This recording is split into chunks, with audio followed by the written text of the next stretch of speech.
오늘은 평신도 주일이며 또 성령 강림 주일입니다. 2003년 1월 15일 BBC 해외 토픽에 아주 재미있는 기사가 한 토막 실린 적이 있습니다. 스웨덴에서 있었던 일인데 칼스타트라고 하는 대학교에 수천 마리의 새들이 그 대학교에 날아들더니 학교 창문에 머리를 갑자기 다닥다닥 부딪히면서 소란을 피우는 거예요. 그러더니만 결국은 날아오면서 창문에 부딪히게 되니까 그 창문에 부딪힌 새들 가운데 한 50여 마리의 새가 죽었습니다. 학교에서는 갑자기 수업 시간에 벌어진 일이라 이게 도대체 무슨 원인인가, 우리 대학이 새들에게 특별히 잘못한 게 없는 것 같은데 왜 이렇게 와서 부딪혀 죽는가, 조사를 해보았겠죠. 근데 조사한 결과가 너무 재밌습니다. 새들이 학교 앞에 있는 그 마가목이라고 하는 그런 열매를 먹었는데, 이 마가목이라고 하는 열매가 발효성입니다. 발효가 된 거예요. 그러니까 발효된 열매를 먹으니까 당연히 이제 알코올성 기질이 거기에 있었던 거예요. 알코올 기운이 있어가지고 새들이 술에 취해서 그런 일이 벌어진 거예요. 그래서 제정신을 못 차리고, 여러분 이제 죄송합니다만 이런 말 있잖아요, 새대가리. 그런데 거기에다가 또 알코올까지 해서 결국은 그 창문인 줄 모르고 막 날아와서 부딪혀서 생명을 잃어버리게 됐다. 여러분, 미물인 새도 술에 취했을 때 판단을 잃고 생명을 잃어버리게 된다라는 것입니다. 물론 뭐 인간은 그말할 나위가 없죠. 근데 중요한 것은 우리가 그리스도인으로서 뭐 술 한 잔 먹고 두 잔 먹고 그게 죄가 되어 지옥에 가고 그런 거 결코 아닙니다. 그런 건 사실 아무런 상관이 없습니다. 술에 취하면 우리가 인간의 이성을 잃어버리고 그리스도인의 삶에서 많이 벗어나기 때문에 그게 문제가 되는 것이지, 그 자체가 무슨 행위 자체가 큰 죄악이 되거나 그런 게 결코 아니라는 거예요. 그래서 여러분, 우리 그리스도인들은 본질이 중요한데 우리가 술에 취하는 게 아니라 성령의 세술에 취해야 될 줄로 믿습니다. 오늘 본문은 초대교회가 이제 막 형성되어가는 그런 과정 속의 일인데, 예수님께서 부활하신 후에 이제 감람산에서 승천하실 때에 그 광경을 500여 문도가 지켜보고 있었습니다. 이때 예수님께서 자기 제자들에게 분부하시죠. 사도행전 1장 4절에 보면 너희는 예루살렘을 떠나지 말고 아버지께서 약속한 것을 기다리라. 그러면 얼마 지나지 않아서 곧 아버지께서 약속한 성령 충만함을 받게 되리라. 그렇게 말씀을 하십니다. 그래서 그들이 유월절 후에 안식일 그 다음부터 50일째 되던 소위 오순절날 일제 124문도가 마가의 다락방에서 간절히 하나님께 기도하다가 성령의 강한 붙들림을 받게 됩니다. 불같은 성령, 바람같은 성령이 임하게 되고, 그때 이 120문도의 모습이 완전히 바뀌게 되는 것입니다. 근데 이 모습을 보고 어떤 사람들은 이야, 너무나 놀랍다, 너무나 정말 아름답다, 이렇게 칭송하는 사람도 있었고, 또 어떤 사람은 조롱하기를, 오늘 13절에 보니까 그들이 뭐에 취하였다? 세술에 취하였다, 이렇게 말하기도 했다는 거예요.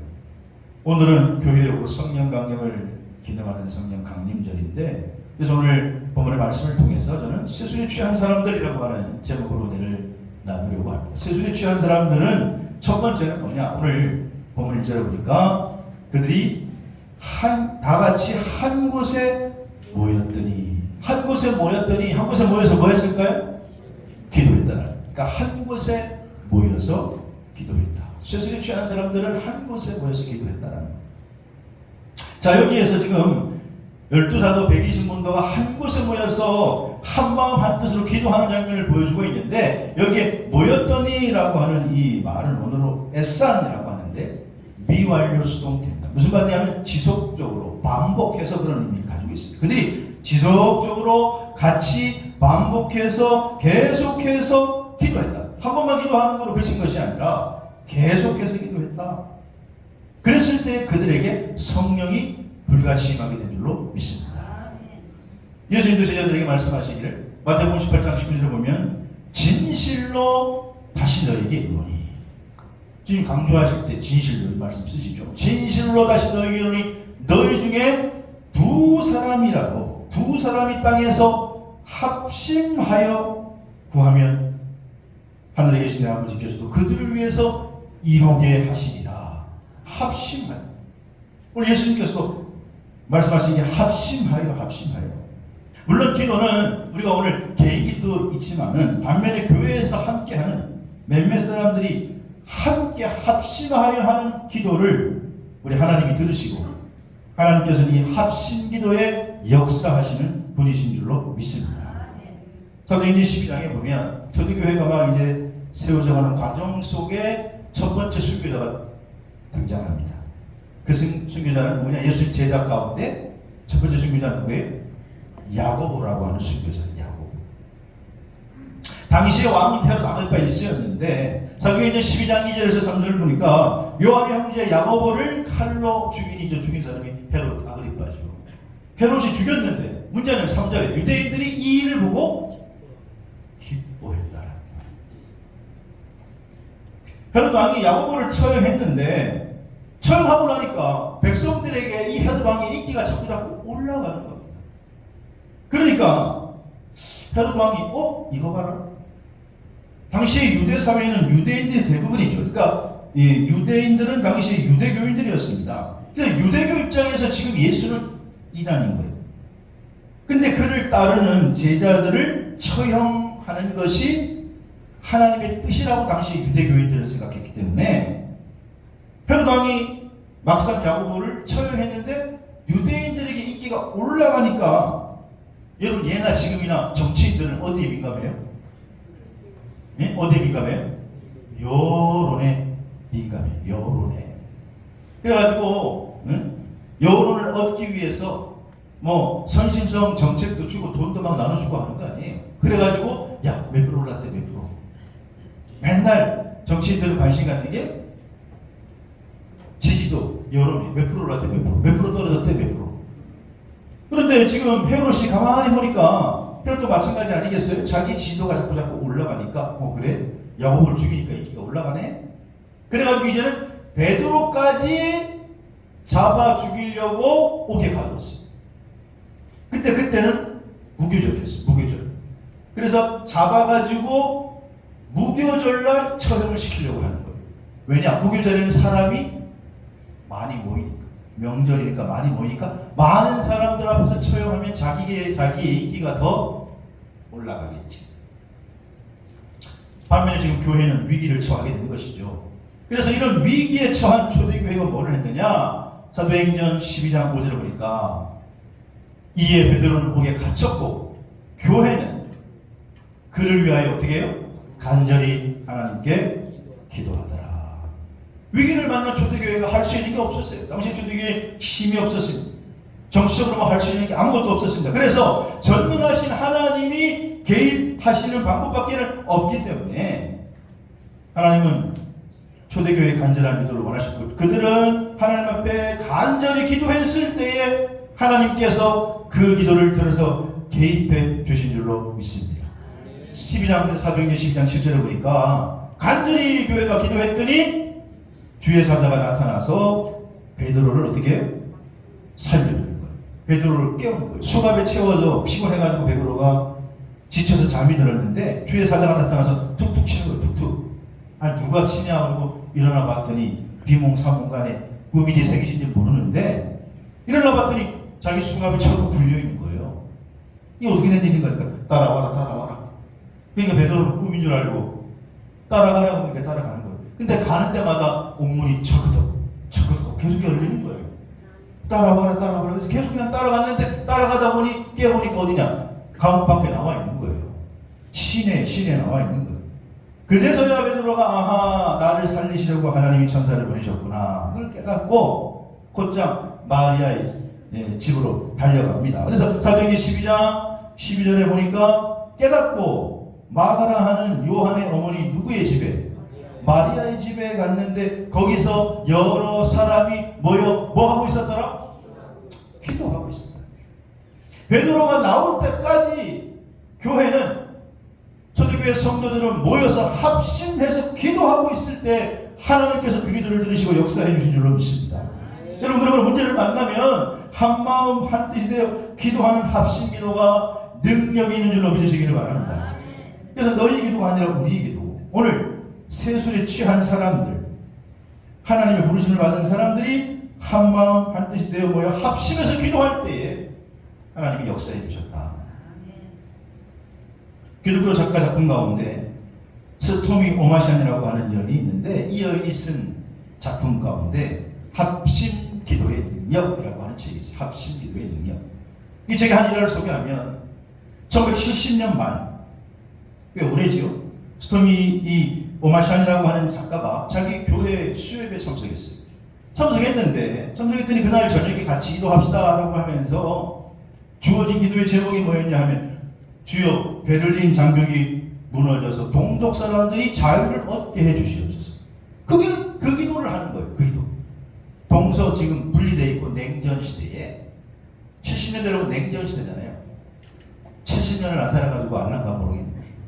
근데 그 당시에 베를린 장벽이 무너진다? 베를린 장벽이 무너져서 동독 사람들을 자유하게 해달라. 그건 어떤 의미에서 헛된 기도 제목 같고, 서서히 씹어는 지금 냉전 시대인데 동독과 서독 사이에 처있는 베를린 장벽이 엄연히 있는데, 이 스토미 아마샨은 속으로 기도하면서도 기도하자 하니까 기도했지만 너무나 막연한 생각이 들고 너무나 좀 공허한 생각이 들어가지고, 이게 기도한다고 이게 이루어지겠느냐? 그리고 지금 내 나라 문제도 아니고 나라 밖에 다른 동독을 위해서 지금 기도하는 게 이게 무슨 기도의 제목인가? 그러면서 기도했다라는 거예요.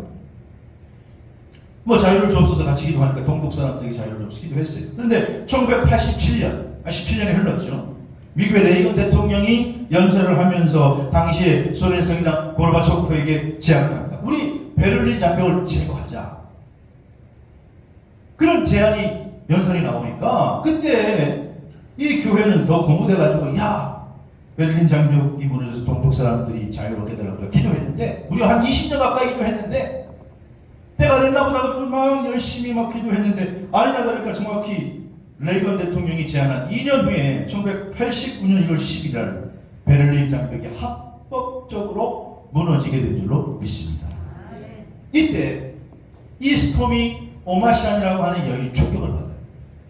뚱딴지 같고 너무나 공허한 기도 제목 같은 걸 놓고 기도를 했는데, 하나님이 역사를 움직이는 모습을 보면서 그때 당기는 건성건성 기도했는데, 온 교인이 합심해서 기도했더니 이런 놀라운 능력을 일으키게 됐구나. 그래서 여러분, 합심 기도의 능력이라는 책을 낸 거예요. 저도 말씀을 준비하면서, 그래서 우리 성도들도, 우리 교회도 합심해서 기도를 좀 해야 되겠다. 합심해서 기도해야 할 제목이 많지만 우리 민족의 당면 과제는 뭐예요? 아까 말씀드렸습니다마는 세계 유일의 분단국이에요. 우리가 아직도 창피한 일이에요. 그러니까 전쟁 없이 복음으로 말미암아 피 한 방울 흘리지 않고 복음으로 평화 통일이 이루어지게 하여 주시옵소서. 저 아직도 전쟁 야욕에 사로잡혀 있는 김정은 정권이 무너지고, 하나님이 역사해 주시면 휴전선이 무너지고 피 흘림이 없는 평화 통일이 이루어져서 이북 동포들이 빨리 배고픔에서 해방되게 주시옵소서. 자유를 주시옵소서. 이게 오늘 우리가 기도해야 할 기도 제목인 줄로 믿습니다. 또 하나는 당면하게 코로나 시대니까 코로나가 빨리 종식되게 해달라. 그리고 우리 강릉 땅 소량도시가 빨리 복음화되는 성시화 되게 해 주시옵소서. 적어도 이 세 가지 정도 우리가 기도해야 할 제목인 것 같아요. 여러분, 하나님께서 우리가 합심해 기도하면요, 하나님이 역사해 주시는 거예요. 성령 강림절인데 오늘 다 같이 한 곳에 모여서 합심해서 기도하면 세술에 취한 사람들은 그것이 능력이 되는 줄로 믿으시기를 바랍니다.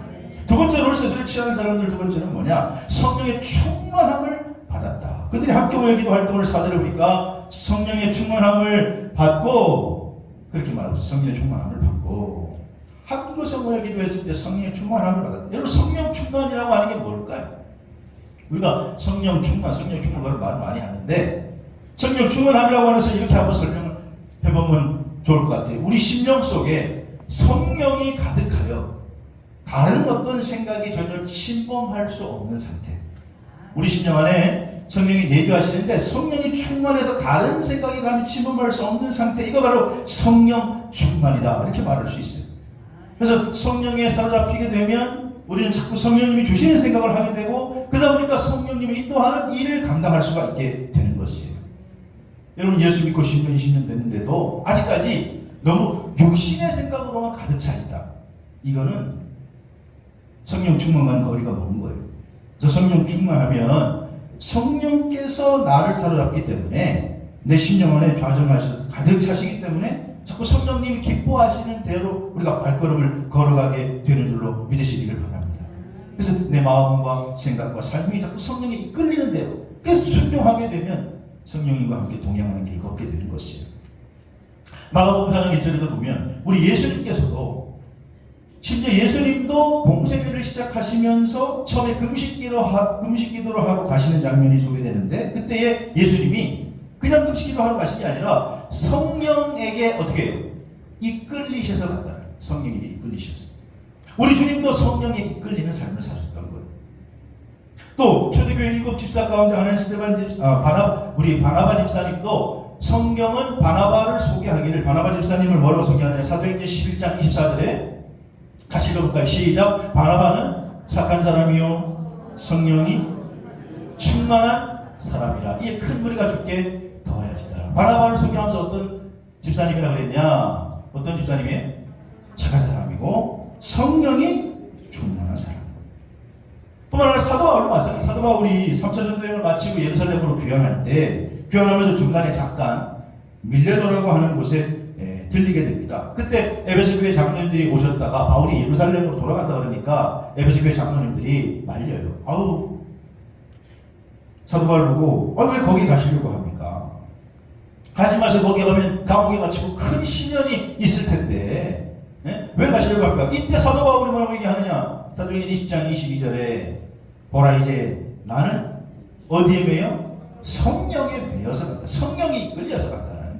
물론 그런 예상이 됐다 가면 어려움을 당하고 감옥에 갇히게 되고 고난이 예상되지만 성령에 이끌려가. 여러분, 성령에 매였다라고 하는 게 세술에 취했다라는 거예요. 성령에 사로잡혀 있다. 성령이 충만해 있다라는 거예요. 여러분, 성령 강림 주일날 우리의 삶을 한번 되돌아보십시다. 오늘 하루의 삶도 한번 점검해 보십시오. 우리가 얼마나 과연 성령에 매여 살고 있는가. 내 생각과 내 마음이 얼마나 성령과 연동이 되어 있는가. 성령님과.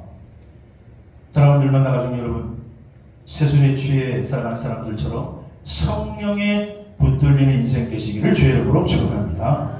영국에 가면 웨일즈라고 하는 지역이 있습니다. 웨일즈. 지금도 가면 거기에 웨일즈 부흥운동의 흔적들이 남아있는데, 근데 그때 웨일즈 부흥운동에 쓰임받았던 에반 로버츠라고 하는 인물이 있습니다. 이 에반 로버츠는 당시에 교회학교 선생님이었고 20살밖에 되지 않은 청년이었습니다. 근데 이 교회학교 선생님 에반 로버츠가 1978년에서 1950년까지 살았던 인물인데, 어느 날 부흥에 참석했다가 거기서 자기의 심령이 깨어졌어요. 그날 저녁에 부흥 강사의 말씀이 나를 굴복하게 하소서라고 하는 그 목사님 설교 말씀에 그가 완전히 붙잡혀가지고 결단하기를, 내가 말씀 앞에 나를 굴복하겠습니다. 말씀이 나를 굴복시켜 주시옵소서. 그리고는 하나님 말씀 앞에 굴복당하겠다고 결단을 해요. 근데 에반 로버츠는 많이 배운 사람은 아니었어요. 그런데 하나님께서 그에게 말씀 앞에 내가 나를 굴복시키겠다라고 순종하고 결단했을 때에 하나님의 에반 로버츠의 마음을 만지시고 그 기도 가운데 환상을 보여주시는데, 에반 로버츠, 너를 통해서 내가 이 웨일즈에 있는 10만 명이 내 품으로 돌아오게 하리라. 몇만 명이요? 10명이 아니고 1000명이 아니고 몇 명? 10만 명이 돌아오게 하리라. 내가 에반 로버츠 청년이 자기를 통해서 10만 명이 돌아오게 하리라. 믿겠을까요? 그런데 성령의 역사한 가운데 하나님 환상을 보여주셔서 그렇게 말씀해 주시는 거예요. 그리고는 순종하며 나갔더니 정말 에반 로버츠라고 하는 한 청년을 통해서 10만 명이나 되는 불신자가 하나님 앞으로 돌아오는 역사가 기적처럼 나타나게 된 줄로 믿습니다. 세계가 깜짝 놀랐어요. 이 소식을 들었던 당시의 선교학자 하워드 존슨 박사가 정말 이런 일이 가능한가 해서 1904년에 이 웨일 지역을 방문해서 그런 일들을 현장을 직접 다 탐문하고 조사합니다. 그리고는 이 일이 정말 나타나게 됐구나. 한 사람이 성령 충만했더니 10만 명이 돌아온 역사가 나타나는구나. 그리고는 이 하워드 존슨 박사가 1906년 우리나라의 저 평양에 유명했던 장대원 교회에 와서 설교를 합니다. 근데 그 설교하는 가운데 그 웨일즈 부흥운동의 주역이었던 에반 로버츠 이야기를 하면서 한 사람이 하나님 앞에 정말 진실하게 돌아오면 10만 명이 돌아오는 역사가 나타납니다. 오늘 여러분 가운데 이렇게 헌신할 사람 있습니까? 하나님 나라의 부흥 앞에 헌신할 사람 있으면 손 들어보라 했더니 그때 손을 벌쩍 든 사람이 있었는데 그게 누구냐면 당시에 평양신학교에 다니는 길선주라고 하는 신학생이었어요. 길선주. 그래서 그 길선주 장로님을 통해서 우리나라의 1907년 평양 대부흥운동이 일어나게 된 거예요. 평양 대부흥운동이 1907년에 일어났던 그 역사를 보면 너무너무 놀랍습니다. 지나가던 도둑놈이 성령 충만이 임하니까 막 자기가 자발적으로 걸어가지고 경찰서 가가지고 내가 도둑놈이라고 내가 물건을 훔쳤다고 스스로 회개하고 자수하는 일이 벌어지고 그런 일이 막 평양에 있다 막 어마어마하게 일어났다는 거예요. 인간의 힘으로 윤리로 그게 가능하겠습니까? 법으로 엄격하게 치료한다고 해서 가능하겠습니까? 성령께서 역사하시면 그런 일이 일어나게 될 줄 믿습니다. 영국에서 평양까지 거리가 8,673km예요. 어마어마하게 먼 거리지만 성령 충만한 사람을 통해서 거기에서 역사하셨던 성령님이 동일하게 평양에서 역사하시니까 한국에도 대부흥운동, 대회개운동이 벌어지게 된 거예요. 여러분 사랑하는 여러분, 오늘 성령강림주일의 초대교회 120문도가 성령이 붙잡힌 사건을 보면서 오늘 우리가 거울로 보면서 하나님 오늘 지극히 작은 자를 통해서 하나님의 구속의 역사를 이어가신다는 사실을 기억하시고 기독교 2000년의 역사는요 똑똑하고 많이 배운 사람이 아니라 술에 취한 사람을 통해서 복음의 행진을 이어가는 줄로 믿으시기를 바랍니다. 세 번째 오늘 술에 취한 사람들은 오늘 4절 5절에 보니까 성령 충만함을 받고 그 다음에는 성령이 말하게 하심을 따라 말하기 시작했다. 성령 충만함을 받고 나타나는 일이 뭐냐? 성령이 말하게 하심을 따라 말하기 시작했다. 여러분 당시에 유대인의 3대 명절 가운데 하나가 오순절이라는 명절이 있어요. 오순절날에 보면 유대인들은 디아스포라, 소위 외국에 나가 있던 유대인들도 다 예루살렘으로 돌아옵니다. 명절을 지키기 위해서. 근데 그때 명절을 지키기 위해서 수많은 유대인들이 다 예루살렘에 들어왔을 때 이 120문도가 설교하고 말씀을 전하는데 놀라운 일이 벌어지게 된 거예요. 어떤 일이 벌어졌느냐? 세계 각처에 있던 유대인들, 바벨론, 로마, 그리스, 각처에 살고 있던 사람들이 120문도가 설교를 하는데 당시에 이 예수님 당시에 썼던 언어는 아람어거든요. 아람어. 근데 그 언어로 설교를 하는데 자기 귀에 들리기는 자기 지역에 살고 있는 헬라어로 라틴어로 막 언어가 들리기 시작합니다. 이게 어떻게 된 일인가? 그래서 오늘 성경은 그것을 성령이 말하게 하심을 따라 다른 언어로 말하기 시작하니라 이렇게 표현하고 있어요. 다른 성대로 성령 강림절이고 우리가 어렵게 생각할 필요가 없는데 성령 충만한 제자들이 지금 세술에 취하게 되자 제일 먼저 바뀌는 게 있었는데 그게 뭐냐? 말이 바뀌게 됐다는 거예요. 언어가 바뀌게 됐다. 여러분 우리 신앙의 연조가 깊으면 깊을수록 우리의 삶이 바뀌어야 될 줄로 믿습니다. 점점 우리가 예수님처럼 성화되어 가는 거예요. 신앙생활을 10년 했으면 10년만큼, 20년 했으면 20년만큼, 30년 했으면 30년만큼. 근데 신앙생활 오래 했는데도 전혀 바뀐 게 없고 그대로 있다. 그거는 가짜예요. 문제가 많아요. 제일 먼저 뭐가 바뀌어야 되느냐? 성령님이 주장하셔서 성령이 말하게 하심을 따라 어떻게 됐다고요? 언어로. 말이 바뀌어요. 다른 언어로 말하기 시작. 여러분 성령님이 말하게 하심을 따라. 내가 아니라 뭐예요? 성령님이 말하게 하심을 따라. 다시 성령님이 말하게 하심을 따라. 내 의지가 아니고 내 생각이 아니고 성령님이 말하게 하심을 따라 다른 언어로 말하기 시작했다. 5만 번 이상의 기도응답을 받은 것으로 유명한, 그리고 소위 수많은 고아들을 돌봐서 고아의 아버지라고 하는 닉네임을 가지고 있는 조지 뮬러라고 하는 분이 있습니다. 이분은 많은 사람들의 존경을 지금까지 받고 있지만 실상 이 조지 뮬러의 청소년 시절에는 아주 불황자였고 사실은 그도 깡패였다고 합니다.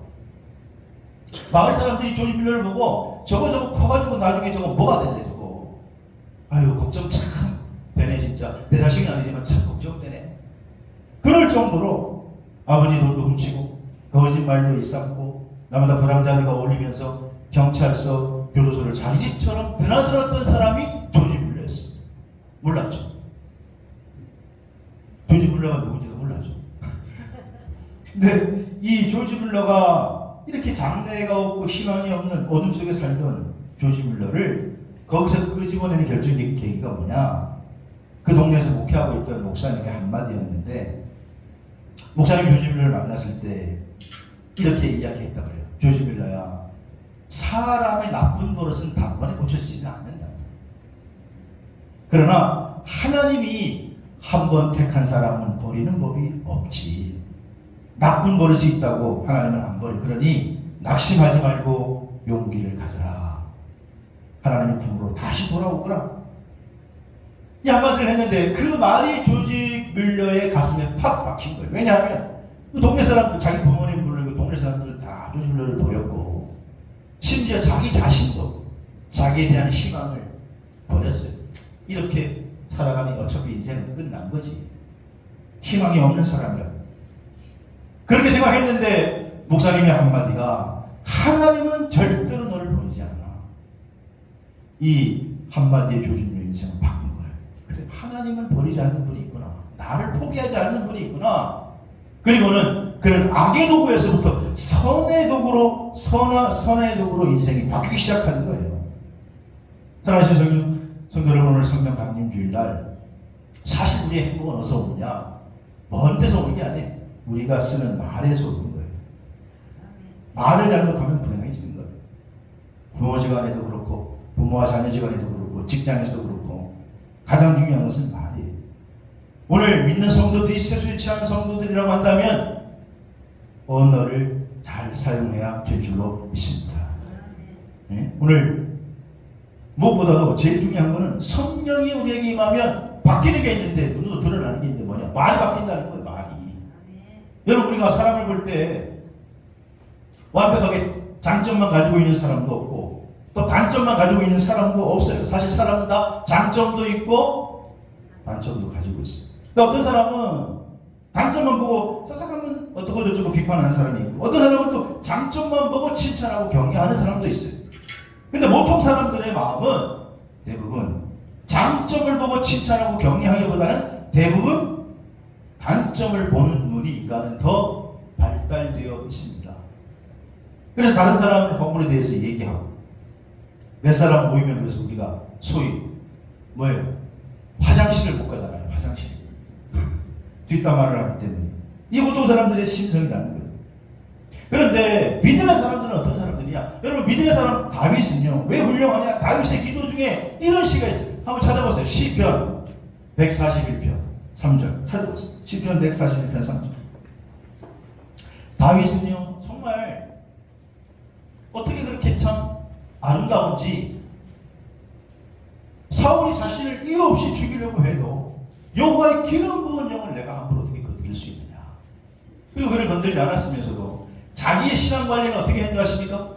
141편 3절에 다같이 시작. 여호와여, 내 입에 파수꾼을 세우시고 내 입술에 문을 지키소서. 다시 한번 시작. 여호와여, 내 입에 파수꾼을 세우시고 내 입술에 문을 지키소서. 이게 다윗의 기도예요. 다윗의 기도. 내 입에 보초를 좀 세워서 내 입에서 나가는 말 좀 지켜달라고. 이게 다윗의 기도인데, 오늘 이 다윗의 기도가 우리의 기도가 되어야 될 줄로 믿습니다. 믿음 좋다고 하면서도 말에 가시도 치어 있는 사람들, 그 믿음 좋은 거 아니에요. 자기는 믿음 좋은 줄 알고 있지만 그건 당신 착각이에요.